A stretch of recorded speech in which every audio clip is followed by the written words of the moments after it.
Airsofters, ODA here, and today we're going to be doing a video review of the JG Green Laser.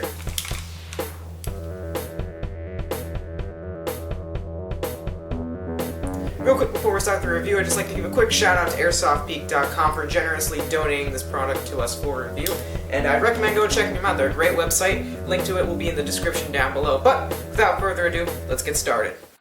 Starting with the box that the laser comes in, when you first open it up, the first thing you'll probably obviously already see is the laser itself, and pre-installed onto the laser is actually the pressure switch. Now actually the pressure switch is really high quality, has good rubber and good spring retention to it.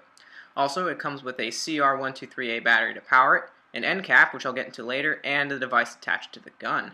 The laser also comes with two Allen keys to adjust the laser beam for windage and elevation. Moving on to the actual laser itself, on the front there you'll see the warnings that it has for the potential danger it can cause to the eye. The laser, I believe, is made out of an aluminum alloy because it's actually really lightweight, but at the same time really high quality, so I'm really impressed with the overall build quality of the laser. The beam itself is actually extremely bright. In extreme circumstances I was actually able to see the beam itself, and as you can see it's visible in broad daylight. Installation of the laser is actually extremely simple. First you're just going to put the CR123A battery in the laser just like that. Next you're going to want to put your end cap in there like that. Now this is the setup for the one without the pressure switch. Then pretty much you're just going to have to push down and screw out at the same time. It's kind of hard at first. Once you get the hang of it, it gets really simple. And then don't screw it on all the way unless you want it to stay on, but unscrew it ever so slightly so you can just press it to when you want it to go on and off. Next, you're going to want to install your accessory to attach it on the rail of your gun. First thing you want to do, obviously, unscrew all the screws. Now, I did find that when first installing it, it is kind of a challenge, but what I figured what you can do is you can actually pry it apart a little bit and then push on at the same time. That I found is the best way to get it on there. Again, a little hard at first, but once you get it on, no problem. Next thing you're going to want to do is screw in the screws that are on the far left and the far right, but leave the middle screw unscrewed.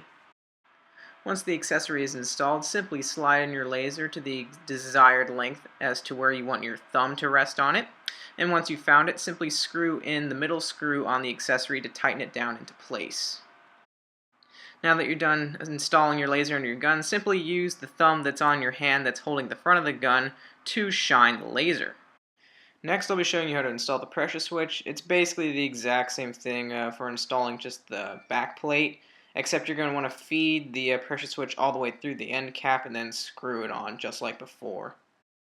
I actually did some testing with the coiled up wire just to see how far it could stretch and hold its retention, and surprisingly it did extremely well.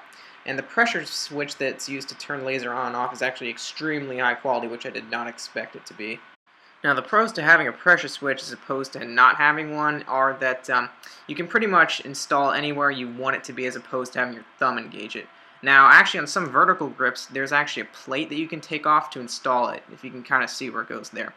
But basically you can put the pressure switch anywhere you want on your gun. You can put it on the vertical grip, you can put it on the handguard, on the top of your gun, on the pistol grip. The possibilities are literally endless as to where you can put the pressure plate to engage the laser.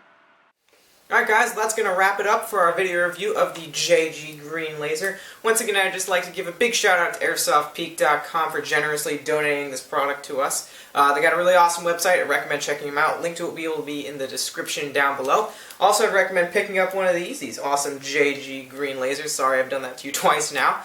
But yeah, really great laser, really awesome product. I recommend checking it out. Link to it will also be in the description down below.